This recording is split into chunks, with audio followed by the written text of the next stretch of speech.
से दिन रामू एकुटिया हॉस्पिटल थाए। समय पाखापाखि 9:35 संध्या। घर को फेरवा समय पाखक किसी लोक आसिले कहले, आज्ञा आमर गोटे डेड बॉडी नहीं जाए। रामू जगी थाई दिन सारा बेपार ना। आज्ञा कौट को जीवे? से लोक गुड़ा कहले बारिपदार 50 किलोमीटर दूर को जीव उतला लाइन रे। ये कहला ठीक अच्छे जीवा। केते कौन टंका पड़ो? रामू भाविला आज जो दिन सारा बेपार होनी टे बढ़े कहते आज्ञा आपणकर 3500 टंका भड़ा पड़ जाव। लोक मैंने राजी हो गले, कहले ठीक अच्छे चलतु। रामू गाड़ी डेड बॉडी लोड कर सारे किछि बाट गला पर से लोक मान सहित कथा सहित पचारे, आज्ञा याकर कौन होता कि भर गोटे लोक कहे कि ना आज्ञा यार टे प्रोब्लेम थिला तो हॉस्पिटल तार डेथ हो गला। तार गोटे 3 दिन छुआ अच्छी। रामू शुणिकी मन दुख करे एवं धीरे धीरे घर पहुँची जा सारा पर से तार डेड बॉडी ओल्लई सारा। तार जी टंका पाइबा कथा से नहीं चली आसला।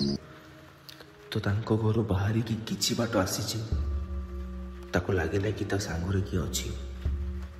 एमती कि पछक अने देखे तो कहीं ना और गाड़ीटी बहुत बाहरी लगुता है। ए कथाटी शुणा हुए तो टे अड़ुआ लगी पारे किंतु सत कहानी।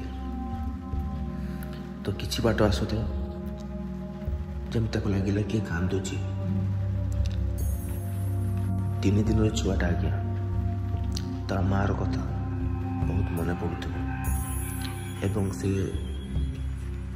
स्त्री लोकटी लगे कि जमी ता सहित से चली आमती किसी बाट आसुए राम डरी जाऊे टिके टिके डर लगुए।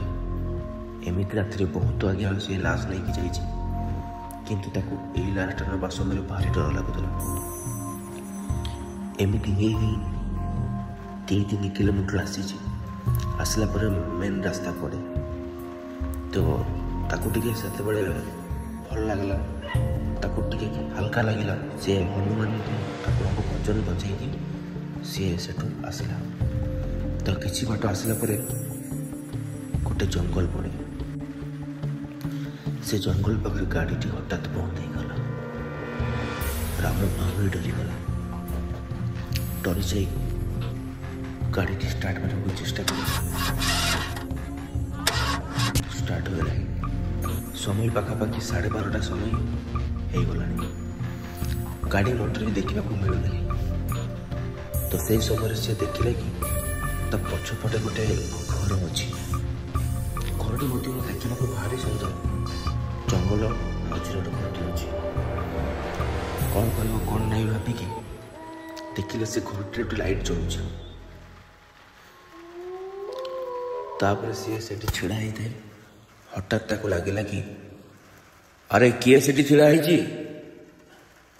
होठी चली आस आज रातिटा एठी रही जाओ। और रामू चमकी जाए कहला आज्ञा किए किए कह देखला को कहीं ना लगे कि किए से भाया कहला। तो या शुणी कि समय जाइए पाखापाखि 3 ରୁ 4 मिनिट भितर से जंगल पाखर गोटे लोकटी बाहरला। कहला कौन है गाड़ी खराब है? ठीक अच्छे आज रातिटा एठी रही जाओ। रामू भी मध्य डरू थाए किछि न भावी सी से बुढ़ा लोक कथा शुणी जंगल आड़ को से घर को चलीगला। घरटी मध्य बाहर देखा जिते असुंदर होता पारे किंतु भितरटा भारी सुंदर। रामू देखिकी खुशी हो गला। कहला अरे वाह एते सुंदर घर। अच्छा मौसा ए घरे कौन किए रुहति नहीं? मौसा कहला अरे मो छड़ा ए घरे किए रही